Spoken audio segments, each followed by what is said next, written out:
Welcome to the adventures. Today we're going to go over some meal prep and meal planning for in your semi to make cooking in the cab a whole lot easier and a whole lot more affordable. That way you guys can eat a lot more fresh food to make healthier life choices and just fuel your body a whole lot more. If you guys saw the video from 2 weeks ago, then you also saw the video about how you can make it easier and more affordable when it comes to the appliances you needed and about organization. If you missed it, you can find it down below in the link. But today we're going to talk about how we get a lot of our meat, protein, and other things into the truck. Whether you are eating farm fresh or you are eating straight from the grocery store, it really doesn't matter where you're sourcing it from. It really matters on how you're packaging it for in your truck. So I was going to show you kind of what that looks like. And you'll see our packaging is a little bit different, again, because it's farm food. So here is some of our beef that we get.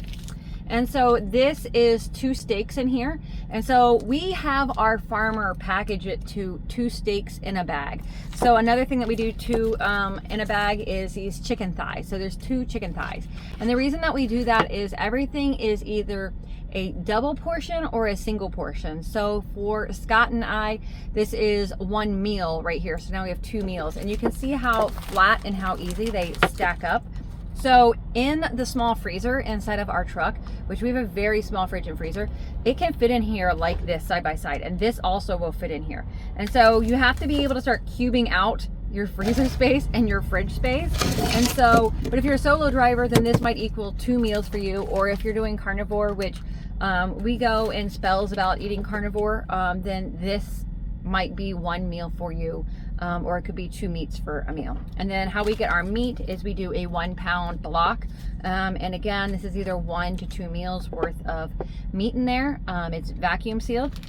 This is smoked chicken that we, when we got our chickens, so we get them from a little farmer, and then we just get them as whole chickens, and we have to cut the meat up in pieces.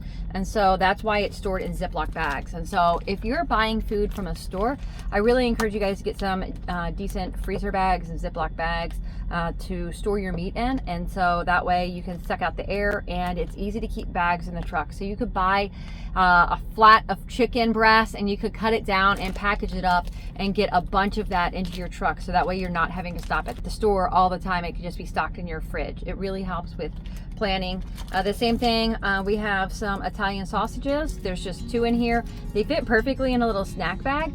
So other things that we prep in snack bags also, we find out that onions and peppers, we like to get them for the entire year.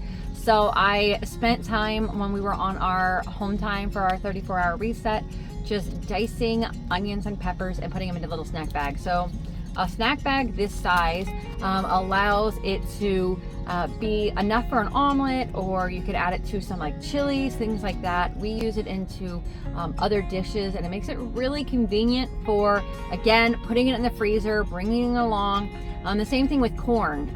Normally, typically, a serving size is going to be about a 1/2 cup of vegetable, and so a snack bag makes it to 2 servings, so it makes it perfect portions. We never do leftovers. We don't pre-prep full meals. We just bring raw food and cook from scratch. Sometimes we might do like a soup or a chili and freeze it that way, but not often. We are cooking from scratch. Another thing we like to do is get some shrimp and put it in a bag, and then this is a batch of ground beef that I had cooked up and froze. So it's more of like for a rice bowl. So it has ground beef and ground deer meat. That way the deer meat comes and the packaging just doesn't work as well in the truck. It leaks sometimes, which is why we put it in this container. So when we have raw meat, to help keep your fridge more organized, we will pile all the meat in here. And so we can typically fit about 3 days worth of meat just in this little container into the shelf, because you can stack it up like this. And this will fit under the shelf of the refrigerator. And so it really helps keep things organized. If one of the packages of meat would leak, it's contained. So then that way it's not running out on the floor, making the fridge a mess, and you have a whole other problem. Also for us, I like to drink raw milk.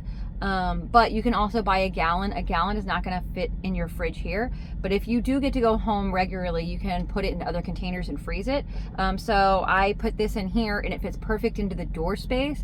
So it's all about packaging and planning ahead. For us, again, since we do farm fresh food, right now is our harvest season. I put up so far 28 jars of green beans that are in little pint jars that are just enough for us to have a single serving each. And the onions, the peppers. I'm making some garlic butter this weekend. And planning ahead, we got all of our meat ordered. We like to do easy meat that is really fast cooking in the truck, so that way there's also less meat, less downtime, and it just allows us to eat healthier and keep rolling on the road.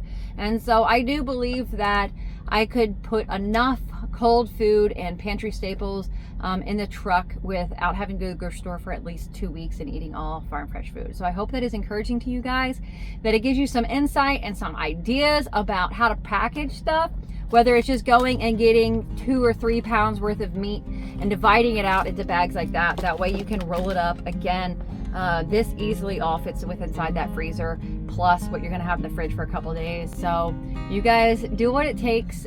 Get in the stores, get to the farms, prep some food, save some money, and eat way healthier, you guys. All right, stay safe and enjoy the adventures. Bye.